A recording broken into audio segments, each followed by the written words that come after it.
Right, well, joining us now in studio, we have former High Commissioner to Ghana, we have Dr. Magang Phologane joining us in the studio. Thank you very much, Dr. Phologane, for joining us. We appreciate you being here. Now, you would have heard that all those tributes to Ndate Billy Modise. He has been described as a distinguished gentleman, and we were just chatting off air very briefly, that very well-dressed, very together a gentleman and a leader who served his country. We know that people like you and him were very much involved in the fight against apartheid. Tell us more about Ndate Modise and his leadership, particularly during the time you spent with him in Namibia. Well, I met Billy in Zambia. At that time, he was the deputy head of the Namibia Institute, which was established by the UN. He was working with the now President of the Republic of Namibia, Geingob. So the two extinguished gentlemen.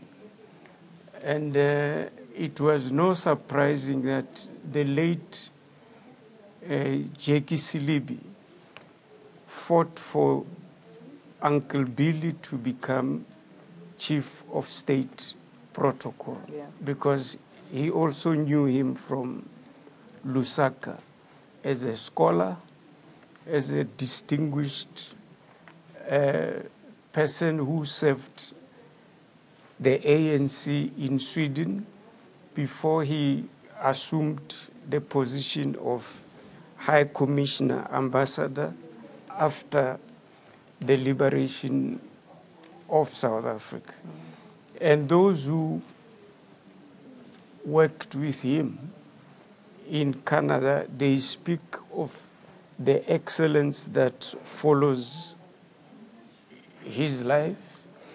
We can't speak extensively about the Madame, but Madame was there for him.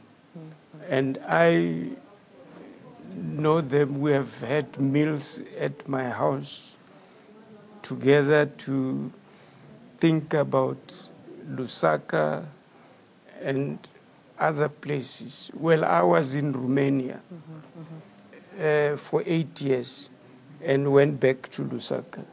Now, you know, you mentioned the fact that, you know, he served under Mandela and Thabo Mbeki, and it seems there was a time when, you know, the ANC was united, and the fact that, you know, leaders served the party and not people and not factions, which is what we're seeing currently. It seems that we're also losing that sort of strong leadership that we used to see in the organization.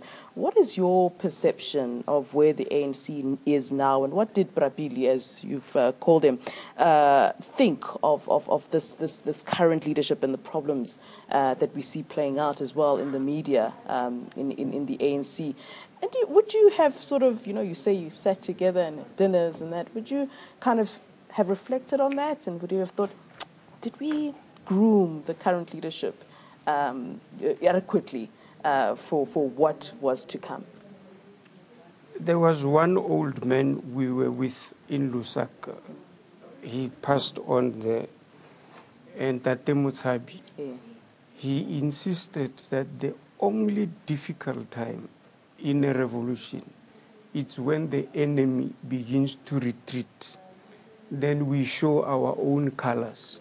So his prediction is correct. We are showing different tendencies and different cultures when we are supposed to be focusing on governance, how to govern the country better, and how do we grow the ANC.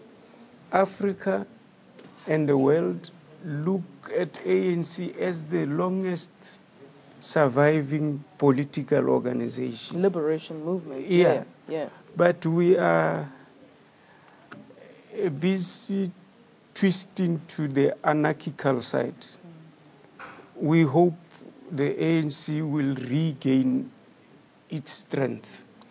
Now, I did mention to you earlier on that there's this tendency of exiles and exiles. So, unfortunately or fortunately, the exiles are beginning to phase out. Yeah.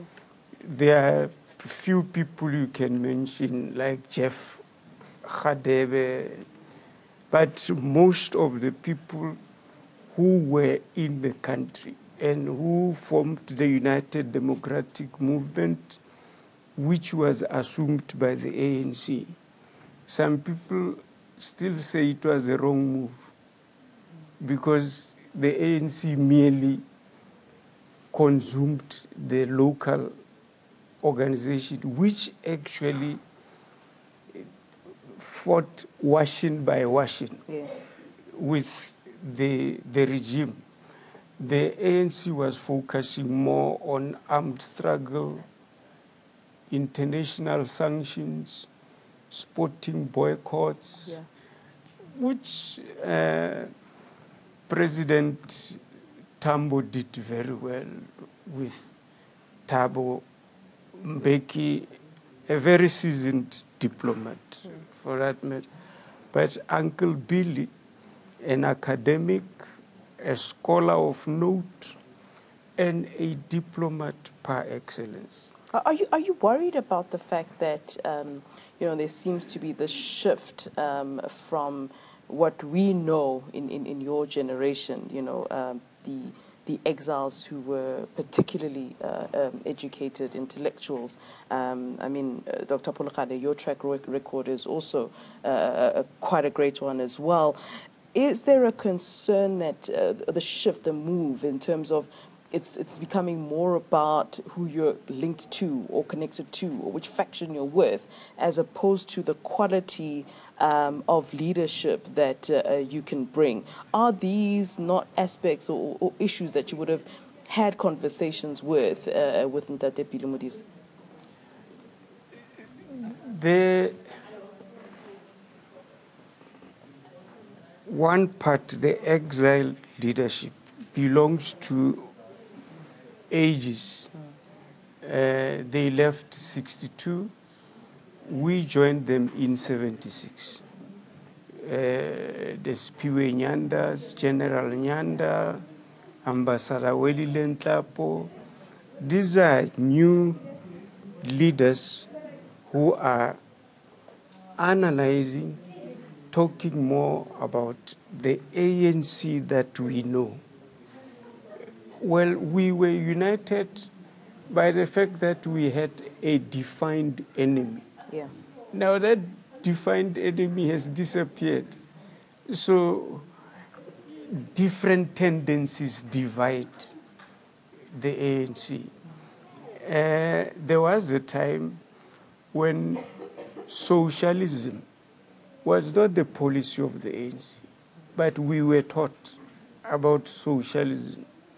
So we never thought, as we arrive here, bourgeois tendencies, as you may, will consume the values, the actual values that makes the ANC. Before I ask you to close off by giving your, I think you wanted to also just pass on your condolences to the Modise family. Before we get there, just in closing, as we've had this conversation, I thought it was going to be quite a short conversation, but you talk about the fact that this was a liberation movement that had a defined enemy at that time.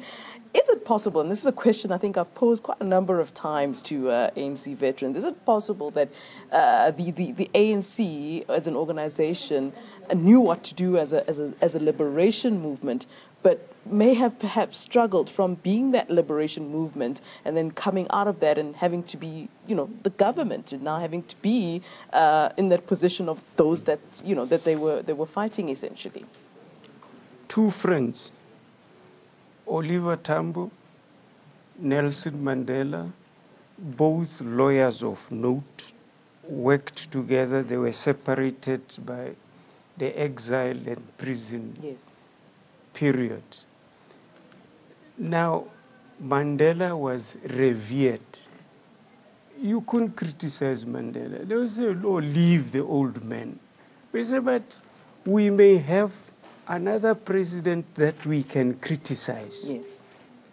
like we are having now. It's free to talk about Comrade Kgalema, Comrade Ramaphosa, but it was not possible to talk about Mandela. I say, oh, leave the old man.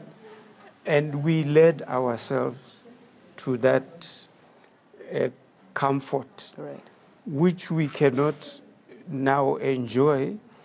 As you know, Northwest is in problems. You've been reporting about Northwest, but these are things that we never thought would occupy Right. the ANC in government. We were saying, there was one old man who used to say, there are football games, but the last one, it's the most important one. So we thought we are the last football match, and we are going to make a difference. Now, Africa is actually surprised. There was a time when the late President Nyerere was here, and he said, you are quarreling when we say you are big brothers. You cannot be big sisters. That's why we supported you, because we knew you are going to bring leadership to Africa. Yeah. Now, lead.